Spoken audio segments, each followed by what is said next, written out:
Hello, നമസ്കാരം. ഞാനേ ഒരു വീഡിയോ ഇട്ടിട്ടുണ്ട് ഫേസ്ബുക്കിൽ. അപ്പോൾ അതിനെക്കുറിച്ചാണ് പറയാൻ വരുന്നത്. എന്താന്ന് പറഞ്ഞാൽ, ഇന്നലെ ഒരു അച്ഛനും അമ്മയും കണ്ണ് കാണാത്ത ഭാര്യയും 2 കുട്ടികളും കൂടി ആത്മഹത്യ ചെയ്തു എന്ന് പറഞ്ഞില്ലേ. വാടക വീട്ടിൽ നിന്ന് ഒഴിവാക്കി ഇറക്കി വിട്ടു, അവർക്ക് കഴിക്കാൻ ഭക്ഷണമില്ല എന്നൊക്കെ പറഞ്ഞ് ഇന്നലെ ആത്മഹത്യ ചെയ്തിട്ടുണ്ടായിരുന്നു. അപ്പോൾ ഞാൻ പറഞ്ഞു വരുന്നത്, അവരായി അമ്പലത്തിൻ്റെ ഉമ്മറത്ത് നിന്ന് പ്രാർത്ഥിച്ചപ്പോൾ ദൈവം പ്രത്യക്ഷപ്പെടും എന്ന് എല്ലാവരും വിശ്വസിക്കുന്നു.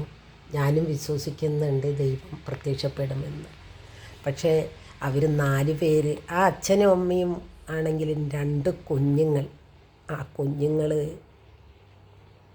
എന്താ പറയുക, മരിച്ചപ്പോഴുള്ള ഒരു വേദനയുണ്ടല്ലോ. എത്രയോ ആൾക്കാർ ഈ ലോകത്തിൽ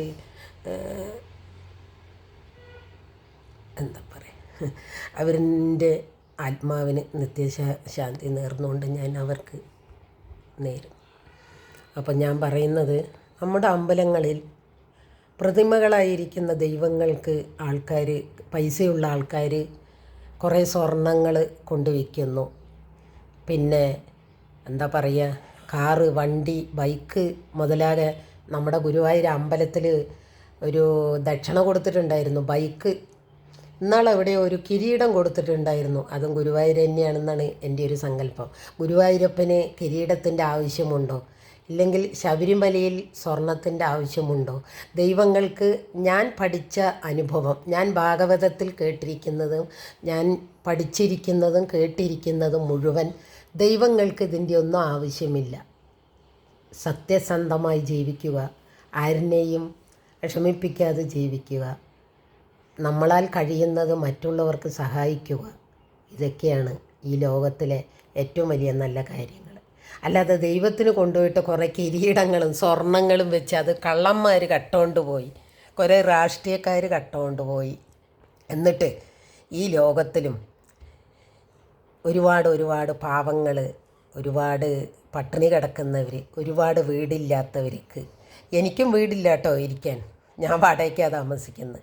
അപ്പോൾ ഞാൻ പറഞ്ഞു വന്നത്, ഈ ലോകത്തിലെല്ലാവരും ദൈവമുണ്ട് എന്ന് വായിക്ക് കോരം പ്രസംഗിക്കുന്നു. 3 ജാതിക്കാരും പറയുന്നുണ്ട് ദൈവമുണ്ട് എന്ന്. ദൈവം ഉണ്ട് ഇല്ലേ എന്ന് ചോദിച്ചാൽ ദൈവമുണ്ട്. ഈ പ്രപഞ്ചമാണ് ദൈവം. ഞാൻ തൊഴുതുന്നത് പ്രപഞ്ചത്തിനെയാണ്.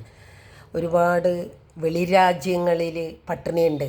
ആഫ്രിക്ക, പിന്നെ ഇത്തോപ്യ, പിന്നെ ഇങ്ങനെ കുറേ രാജ്യങ്ങളിലൊക്കെ കുറേ മണ്ണ് അപ്പം ഉണ്ടാക്കി തിന്നുന്ന കുറേ പാവപ്പെട്ടവരുണ്ട്.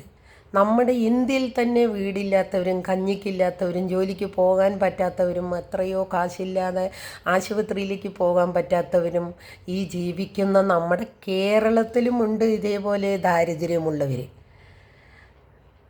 അപ്പോൾ ഇപ്പോൾ ഇങ്ങനെയുള്ള പാവങ്ങളെ തേടി പിടിച്ച് അവർക്ക് ഉപകാരം ചെയ്യാതെ മരിച്ചുപോയ നമ്മുടെ സലീം കുമാറിന് ശില വയ്ക്കണം, അതിന് എന്താ പറയുക, 1 കോടി രൂപ മാറ്റിവെച്ചു എന്ന് പറയുന്നതിനോട് ഞാൻ കോൺഗ്രസ്സുകാരിയാണ്. പക്ഷേ അതിനോട് ഞാൻ വി.ഡി. സതീശൻ സാറിനെ സപ്പോർട്ട് ചെയ്യുന്നില്ല. കാരണം അത് വെറുതെ ഒരു എന്താ പറയുക, നിങ്ങൾക്കിനി പ്രത്യേക എന്തെങ്കിലും അയാളോട് മമതയുണ്ടോയെന്ന് എനിക്കറിയില്ല. അപ്പം ഞാൻ പറഞ്ഞു വന്നത്, ഒരു മനുഷ്യൻ വീടില്ലാതെ, ഇല്ലെങ്കിൽ ഭക്ഷണമില്ലാതെ, ഇല്ലെങ്കിൽ ഇടാൻ വസ്ത്രമില്ലാതെ നമ്മൾ കാണുകയോ കേൾക്കുകയോ ചെയ്യുകയാണെങ്കിൽ അവർക്ക് നമ്മളിൽ കഴിയുന്ന ഉപകാരം നമ്മൾ ചെയ്യണം എന്നാണ് ഞാൻ വിചാരിക്കുന്നത്. ഇന്നലെ രാത്രി അവർ ഈ ദൈവത്തിൻ്റെ അമ്പലത്തിൻ്റെ മുന്നിൽ പോയി നിന്ന് ആ ദൈവത്തിനോട് അവരുടെ സങ്കടങ്ങൾ പറയുമ്പോൾ, ഈ ലോകത്തിൽ ആ ദൈവം എന്ന ഒരു ശക്തി ഉണ്ടെങ്കിൽ അവർക്ക് ഇന്നലെ അത് തെളിയിച്ചു കൊടുക്കണമായിരുന്നു. ഏതെങ്കിലും ഒരു മനുഷ്യൻ ആ നേരത്ത് അവരെ സഹായിക്കാൻ വന്നിരുന്നെങ്കിൽ ഇന്ന് ആ 4 പേരും മരിക്കില്ലായിരുന്നു. മരണം സ്വാഭാവികമാണ്, അത് ഞാനും ഉൾക്കൊള്ളുന്നുണ്ട്.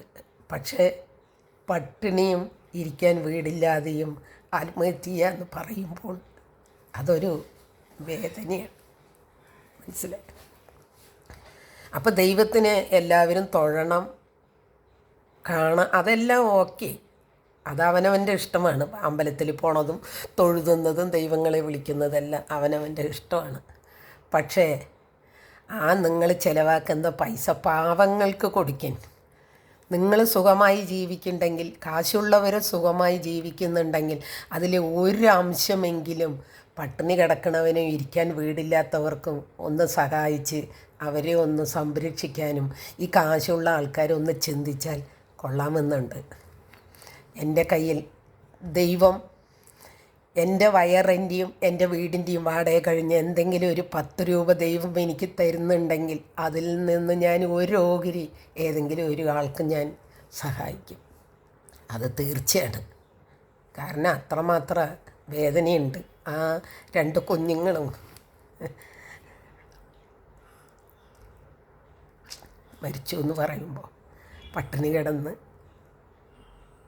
വല്ലാത്തൊരു വിഷമമായി. ഇനിയെങ്കിലും നമ്മുടെ എന്താ പറയുക, സമൂഹത്തിൽ കാശുള്ള കുറച്ച് ജനങ്ങളും വലിയ വീടും വലിയ മാളികയും പിന്നെ കുറേ കാറുകളും കുറേ വണ്ടികളൊന്നും ഉണ്ടായിട്ട് കാര്യമില്ല. പാവപ്പെട്ടവർക്ക് സഹായിക്കാനുള്ളൊരു സന്മനസ്സും കൂടി മനുഷ്യർക്ക് വേണം. ആ വാടക വീട്ടിൽ നിന്ന് ഇറക്കി വിട്ടു എന്ന് പറയുന്ന ആ ഒരു വീട്ടുകാർ ഇന്ന് ആ 4 മരണം ആ വീട്ടിൻ്റെ ഉള്ളിൽ നിന്ന് അവിടെ നിന്ന് സംഭവിച്ചിട്ടുണ്ടെങ്കിൽ ആ വീട്ടുകാർ അത്രമാത്രം മനസ്സാക്ഷിയില്ലാത്ത ഈ 4 ജീവൻ പോയി പറയും. ഇനി ജീവിതകാലം മുഴുവൻ ആ വീട്ടുകാർക്ക് വേദന. മനുഷ്യരായിട്ട് ജനിച്ചവരാണെങ്കിൽ ആ 4 മരണത്തിനും ഉത്തരവാദി ആ വീട്ടുകാരാണ്.